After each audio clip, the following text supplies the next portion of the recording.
ಪ್ರಿಯ ವಿದ್ಯಾರ್ಥಿಗಳೇ, ಇವತ್ತಿದ್ದು BA 6th ಸೆಮ್ಗೆ economics paper ಟೂದಲ್ಲಿ ಈಗಾಗಲೇ ಮೊದಲೇ ಚಾಪ್ಟರು ಮುಗ್ದೈತಿ. ಸೊ ಇವತ್ತಿನ ಕ್ಲಾಸ್ದಲ್ಲಿ ನಾವು 2ನೇ ಚಾಪ್ಟರ್ನ ಪ್ರಾರಂಭ ಮಾಡೋಣ. ಸೊ ಇಲ್ಲಿ ಚಾಪ್ಟರ್ ಏನು ಅಂತಂದರೆ ಭಾರತದಲ್ಲಿ ಕೃಷಿ. ಸೊ ಭಾರತ ಒಂದು ಕೃಷಿ ಪ್ರಧಾನ ರಾಷ್ಟ್ರ.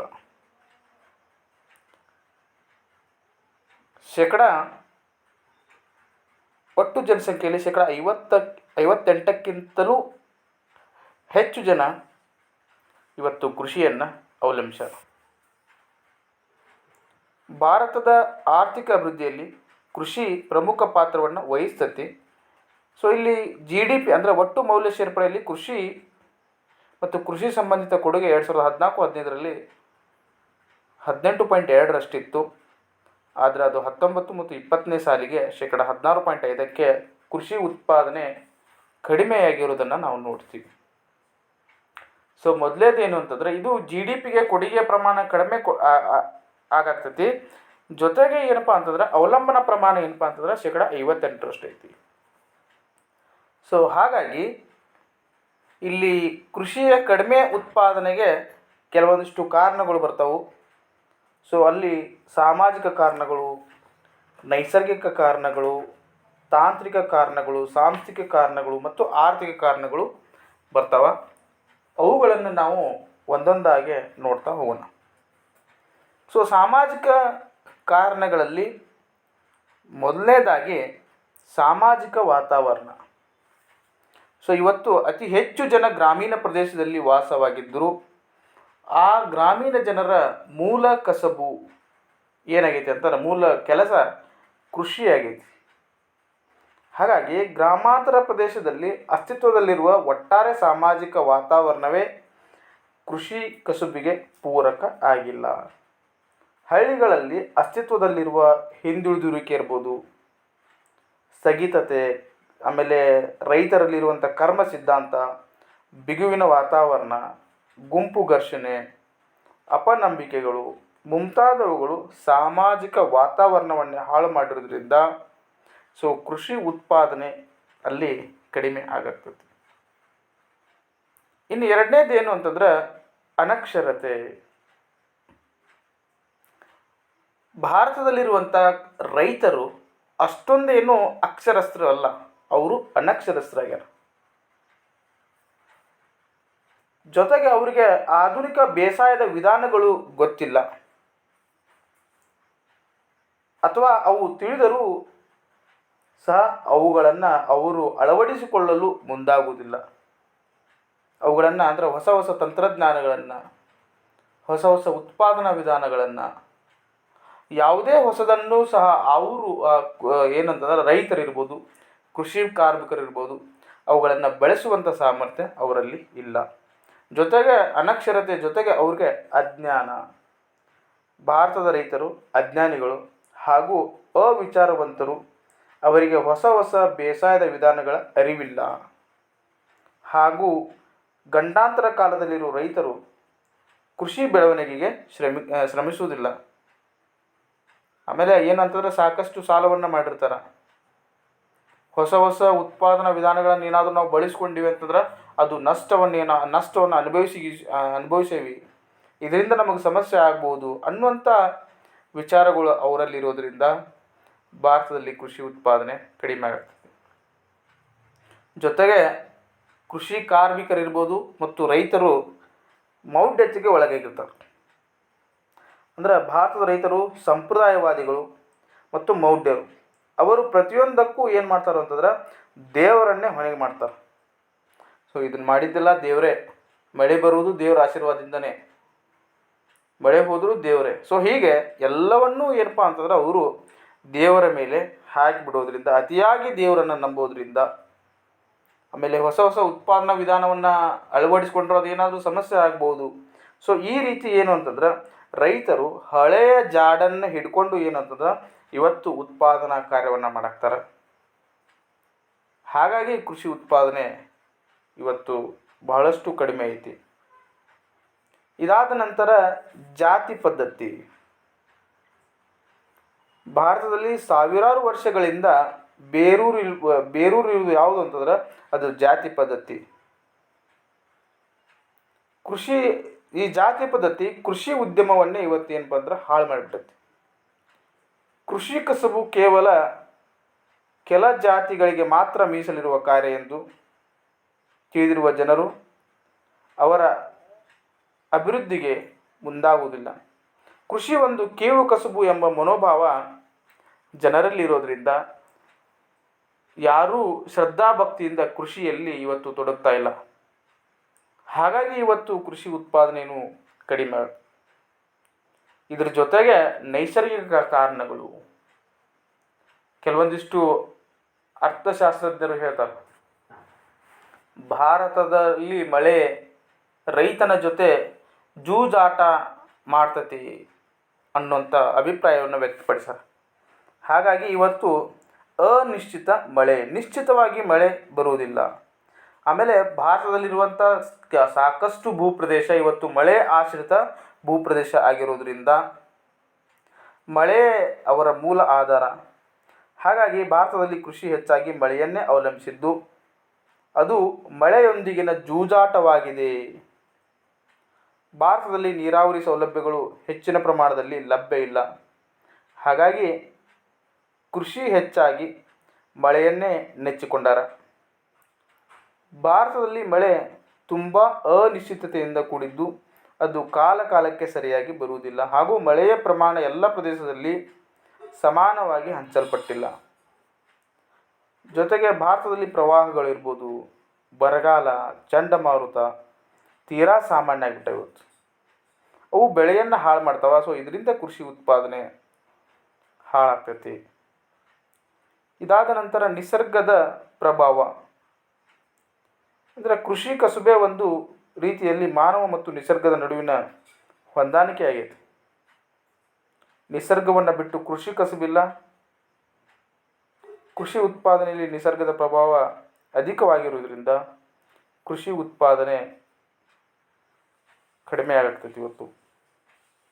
ಇದಾದ ನಂತರ ಮುಂದಿನ ಪಾಯಿಂಟು ಭೂ ಸವೆತ. ಭಾರತದಲ್ಲಿ ಮಳೆ, ಪ್ರವಾಹಗಳು, ಬಿರುಗಾಳಿ ಮುಂತಾದ ಕಾರಣಗಳಿಂದ ಭೂಮಿ ಸವಿತೈತಿ. ಅಂದ್ರೆ ಮೇಲ್ಮೈ ಅಂದರೆ ಭೂಮಿಯ ಮೇಲಿರುವಂಥ ಫಲವತ್ತಾದ ಮಣ್ಣು ನಾಶ ಹೊಂದತಿ. ಸೊ ಈ ರೀತಿ ಫಲವತ್ತಾದ ಮಣ್ಣು ಏನಾದರೂ ನಾಶ ಆಯಿತು ಅಂತಂದರೆ ಆವಾಗ ಕೃಷಿ ಉತ್ಪಾದನೆ ಆಟೋಮೆಟಿಕ್ಕಾಗಿ ಕಡಿಮೆ ಆಕೈತಿ ಅನ್ನೋದನ್ನು ನಾವು ಗಮನಿಸಬೇಕು. ಇದಾದ ನಂತರ ಕ್ರಿಮಿಕೀಟಗಳು ಮತ್ತು ಬೆಳೆ ರೋಗಗಳು. ಸೊ ಭಾರತದಲ್ಲಿ ಕೀಟಗಳು ಮತ್ತು ಬೆಳೆ ರೋಗಗಳ ಬಾಧೆ ಸಾವಿರಾರು ಕೋಟಿ ಬೆಲೆ ಬಾಳುವ ಬೆಳೆಗಳನ್ನು ಇವತ್ತು ನಾಶ ಮಾಡಕತ್ತಾವ.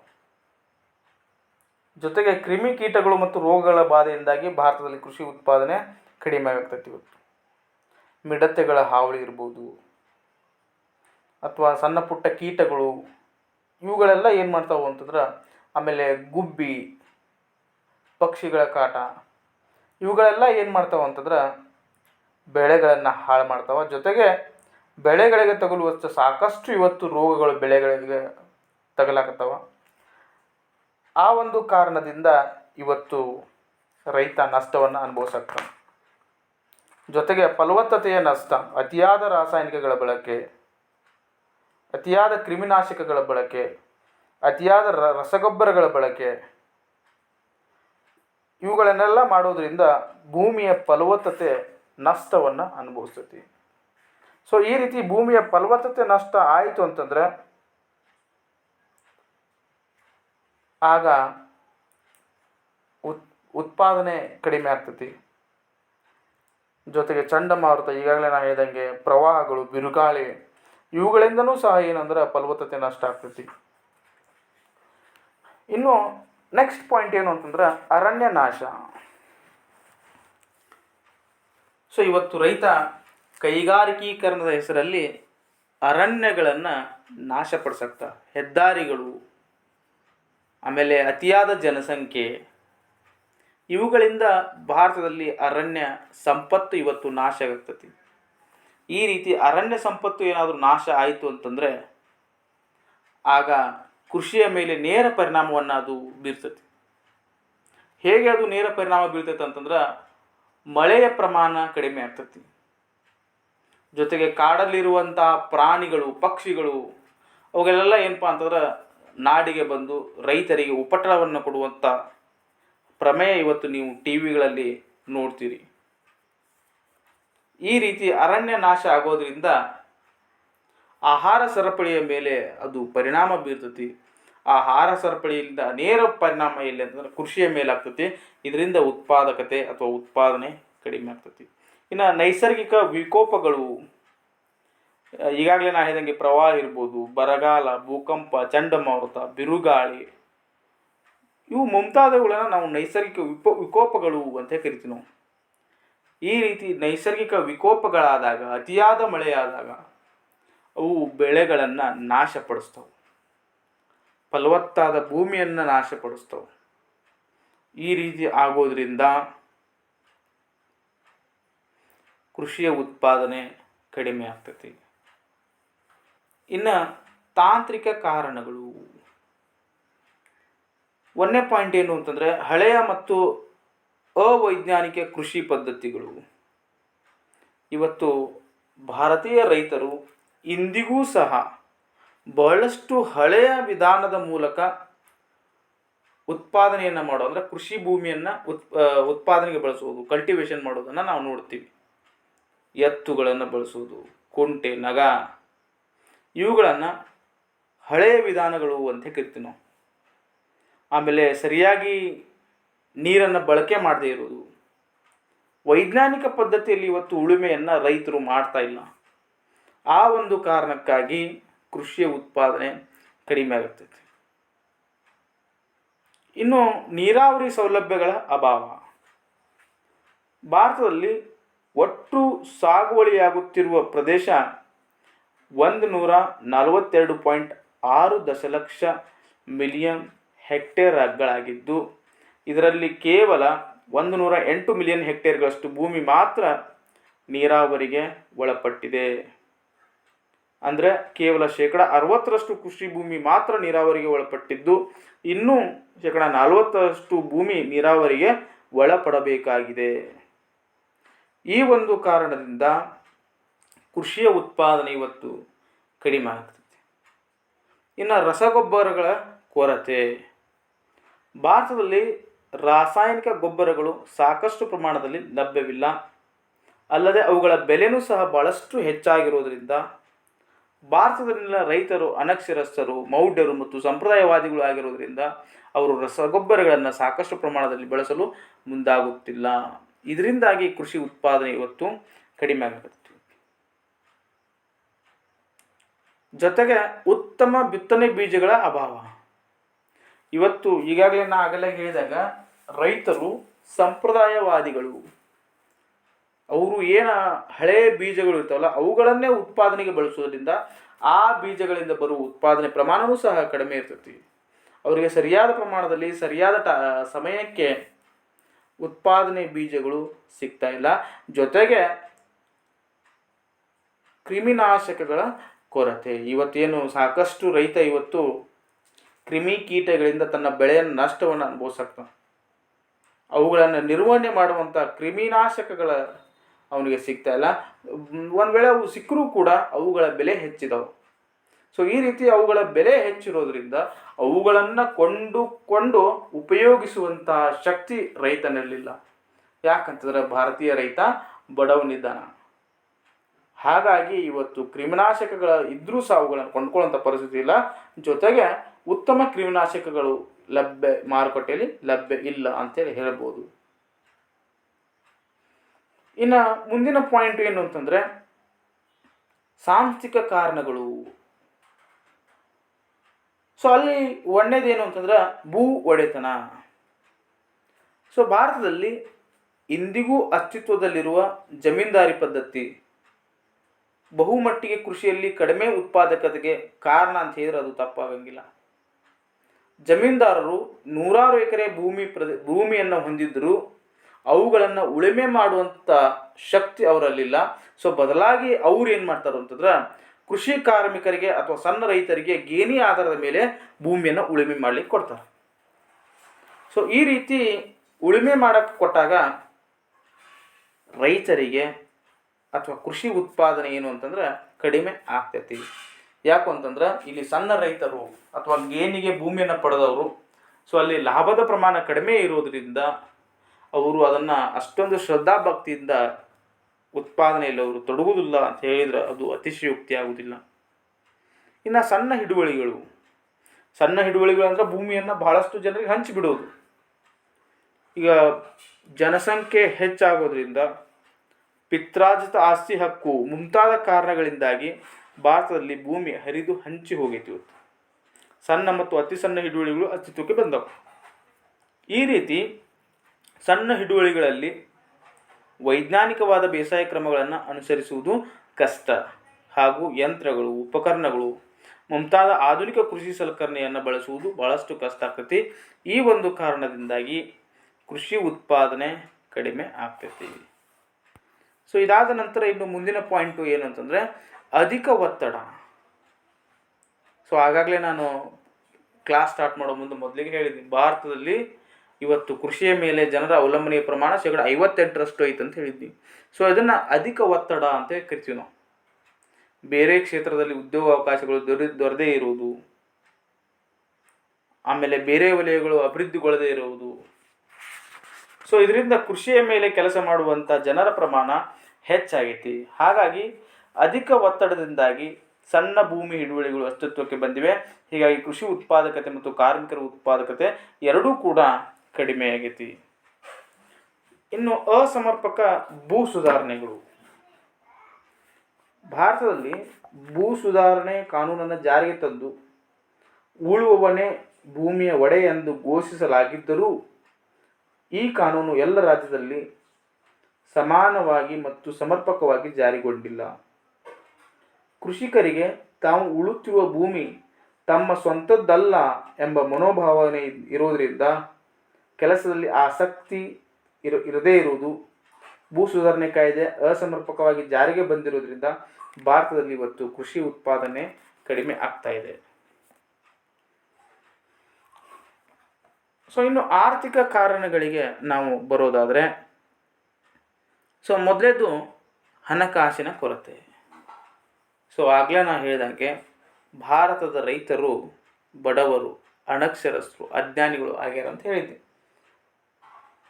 ಅವ್ರಿಗೆ ತಮ್ಮ ಭೂಮಿಯನ್ನು ಉಳುಮೆ ಮಾಡುವಷ್ಟು ಶಕ್ತಿ ಇವತ್ತು ಇಲ್ಲ. ಸೊ ಹಾಗಾಗಿ ಅವರಿಗೆ ಯಥೇಚ್ಛವಾಗಿ ಸಾಲವನ್ನು ನೀಡುವಂಥ ಹಣಕಾಸಿನ ಬ್ಯಾಂಕುಗಳು ಸಹ ಇವತ್ತು ಕೊರತೆಯಿಂದ ಅದಾವೆ.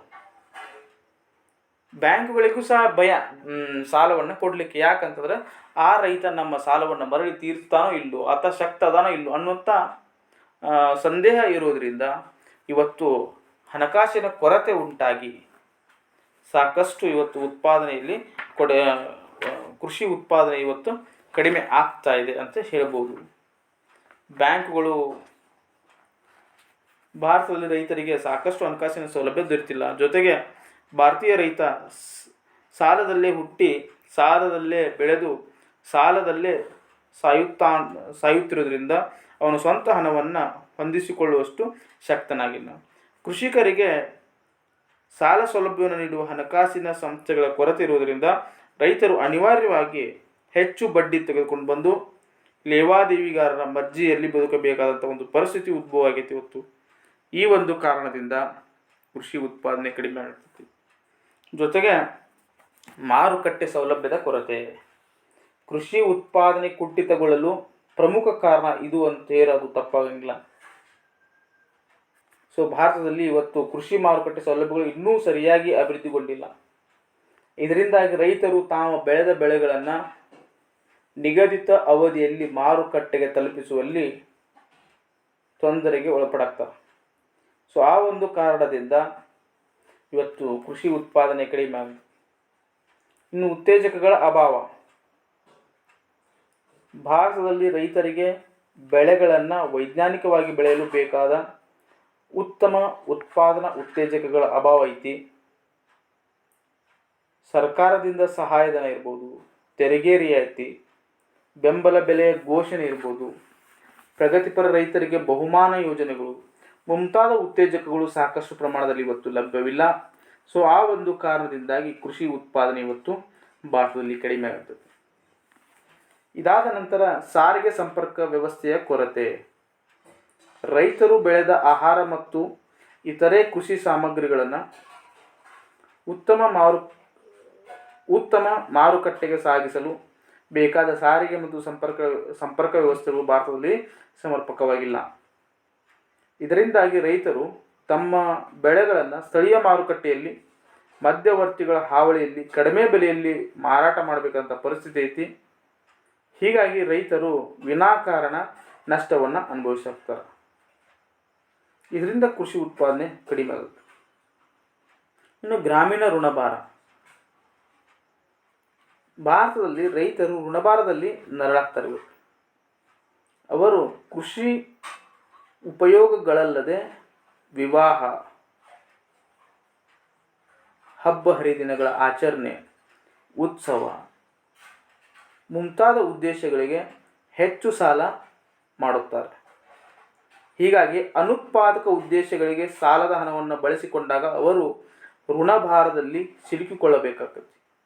ಹೀಗಾಗಿ ಭಾರತದಲ್ಲಿ ರೈತ ಸಾಲದಲ್ಲೇ ಜನಿಸಿ, ಸಾಲದಲ್ಲೇ ಬೆಳೆದು, ಸಾಲದಲ್ಲೇ ಸತ್ತು ತನ್ನ ಮಕ್ಕಳಿಗೆ ಸಾಲದ ಹೊರೆಯನ್ನೇ ಬಳುವಳಿಯಾಗಿ ಬಿಟ್ಟು ಹೋಗುವಂಥ ಪರಿಸ್ಥಿತಿ ಇವತ್ತು ರೈತರಿಗೆ ಬಂದಿದೆ. ಇನ್ನು ವೈಜ್ಞಾನಿಕ ಬೆಲೆಯ ಅಭಾವ.